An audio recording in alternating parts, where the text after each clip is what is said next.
Continue our story with Thing and Grimlock having their schedule match up as planned. After, Grimlock got repaired by Rocket and likely a few parts stolen out of him because we know how that raccoon is. But with that being said, Thing and Grimlock do trade a few blows going back and forth, with Thing actually taking an early lead because since he understands that this guy can actually take on Hulk and Groot at the same time, he starts applying skill, to which Grimlock is like, boxing, not bad. However, to which Grimlock then hits this man with a three-piece combo and then kicks him into the wall. He's still a bit better. And this is where after the two kind of chuckle and shake hands with each other, earning each other's, respect and stuff like that, this is where Helena walks over. If you are done playing with the War Machine, I could actually use him for a moment. To which Grimlock simply states, What? What do you want now? And you're the death goddess, I presume, right? To which Hela says, you're quite observant. But indeed, I thought it would be better if you know what you're up against beforehand. And perhaps you could do me a favor after you succeed? To which Grimlock is like, you're helping me so that you can have my services later. To which she says, indeed. To which she then reveals the entirety of Araco, right? How it was basically just Mars itself. And then it was colonized by the X-Men and a few more alien mutants known as the Araki. So this is where Fin Fang Foom comes in. Fin Fang Foom, in his timeline, actually managed to gain control over every dragon in Marvel. Dragon of the Moon, Yermagander, Orochi, and Quetzalcoatl, who would be the three deity dragons, right? And managed to gain control, or basically able to absorb all their power, making him the Dragon King, if you will, right? He used these dragons to his end, actually being able to destroy and even kill every single hero and villain that would have posed him, ultimately annihilating his Earth entirely so that he would have, well, it's just a wasteland at that point. However, this is where he came to their realm, their world, where the mutants were basically able to finally find peace, and thus took over their planet Araco as he found it befitting of him. And so now he sits there, ruling with an iron fist and a fragile throne. This is where Grimlock simply states, so you're saying that you do have similarities to the dragons. They would be able to follow you if you are able to beat their king. And being able to beat their king means you obtain the power of those three entities, possibly gaining you a new level of power. I do like the sound of that after all. To which Optimus does kind of chime in, simply asking whether if that's a good idea. Taking a throne, given our current situation, we should focus on more than just that. To which Grimlock then turns around a little bit angry at Optimus. He's trying to keep his rage in check here because, again, he still feels a little bit unstable. And this is where Grimlock simply states, I don't think you quite understand, Optimus. You're the reason why Cybertron fell into Ultron's hands. And Optimus protests against this, but this goes into a whole nother argument. One of the few original ones I've used before. Optimus barely listening to Grimlock and being very passive rather than aggressive. And this actually gets Captain America to step in, tell them they need to focus on the situation that they're in now, not focusing on other problems that they had prior. They're working together and they need to be able to come through that. To which Grimlock turns into his Tyrannosaur form, getting angry even at Captain America, telling him to step back. Otherwise, he's going to crush him between his jaws. To which Cap gets his shield out, ready for a confrontation. However, this is where Thing actually steps in. Now with him and Grimlock being, well, kind of buddies in a way, this is where he kind of has his 2 cents. Like, hey, why don't we just go ahead? It's clear you two do have a lot of issues to work out. And Thing even states that, Cap, maybe you should let them handle their squabbles next time. To which Grimlock simply turns to his robot form, calming down, and leaves. And this is where Captain America simply asks Optimus, is he always this aggressive? Usually most soldiers follow their commander's orders. To which Optimus does state that Grimlock was his most trusted and his most valuable soldier. And perhaps he was right about him. But this is where we actually see Grimlock wandering off, and this is where Magic actually chimes in. Hey, you okay? To which Grimlock's like, no, I'm not. For some reason, I feel angrier than what I was before. Almost a hair trigger, if you will. To which Magic kind of laughs, stating, what, aren't you always angry? By what Optimus says, you're usually one of his roughest and toughest warriors. To which Grimlock laughs and simply states, yeah, he and is why he never agreed with Prime's soft nature, always looking towards the future rather than focusing on the now. To which Magic simply states, yeah, that can be a problem, but it also could be a benefit. Planning ahead also means you have a lot of ways to counter, but it also does mean you miss what's right in front of you. Perhaps you two were always meant to work together like this. Twitch Grimlock kind of rolls his eyes like, yeah, sure we were. This is why they're still arguing about everything, including what happened to Cybertron. Twitch Magic states, well, perhaps it is time you kind of talked it out with him. Twitch Grimlock says, yeah, I'll do that. Right after we save everything from extinction. Twitch Magic simply laughs and states, indeed. By the way, you're coming with us on our next mission, considering the fact that Hela did recommend we take you. And this is where you see his team of Magic, Magneto, Psylocke, Iron Man, Rocket Raccoon, and, well, Grimlock as well. And Rocket makes a request. Hey, you think I can ride on your shoulder? I mean, it does get a little rough out there. Plus, I'm a healer. To which Grimlock simply states, fine, but if you steal anything off my body, I am chucking you like an Energon cube. To which Rocket laughs. And this is where the six of them are teleported off to Araco. However, during the teleportation, Grimlock feels something in him, calling to him, saying, obey, obey, obey. And this is where we get to Araco, where the six of them simply arrive. And Magic sees Grimlock in a more flickering-like state, like his aura is about to literally burst. And this is where she asks him, hey, you alright? And this is where he snaps out like, yeah, something's wrong. I think Ultron's programming is probably still in me. Ugh, this is annoying as it is. To which Magneto simply states, well, let us know if we need to take care of you now rather than later. Can't risk any machines turning against us and all. However, this is where a lightning blast strikes the group, and Magneto is able to put up his shields in time, and this is where it's revealed to be a lightning dragon, seemingly in a sentry-like position, as it descends upon the group with its partner, a white dragon. And the two begin bombarding the group with both their respective elements of lightning and ice itself. Both of them twirling around and flying at each other, or flying at the group here. And this is where Psylocke simply goes invisible, telling her to get her an opening the best she can, as she's going to be able to likely bring only one of them down.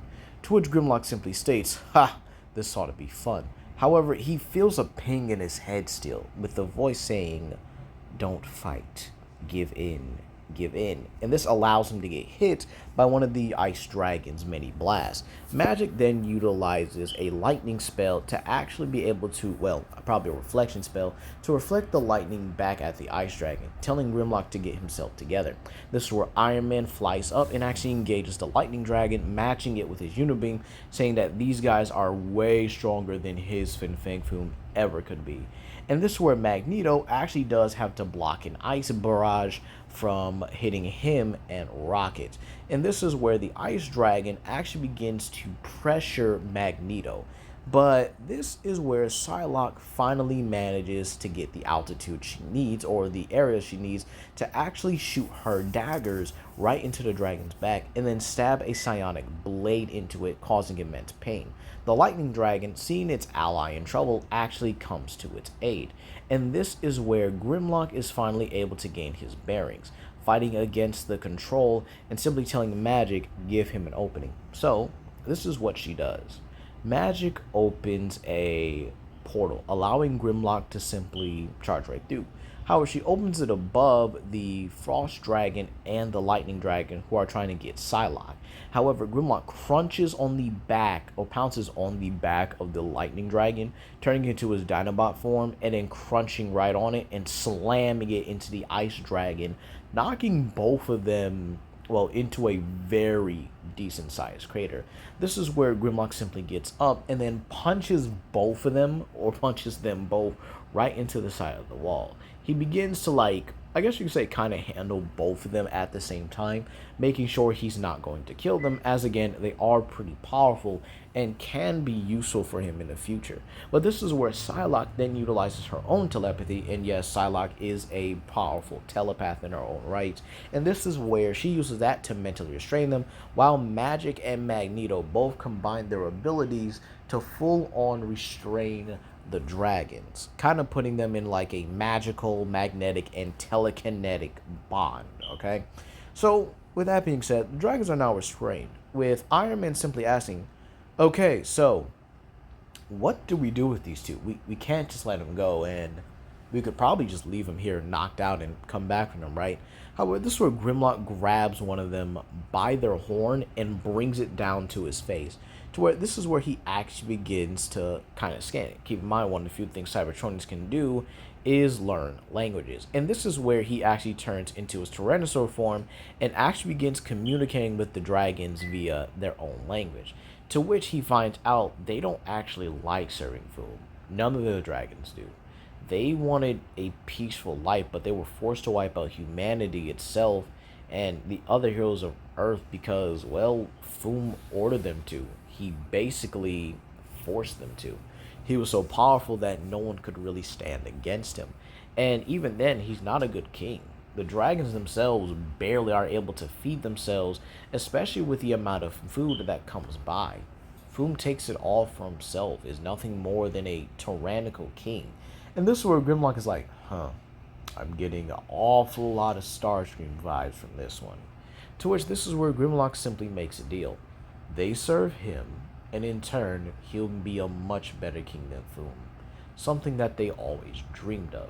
To which both of the dragons bow their heads, and then when they're released, they fully bow to him.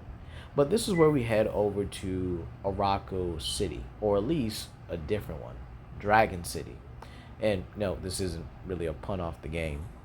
But we head over to an arena where Juggernaut and Magic are basically being forced to fight each other for everyone's entertainment.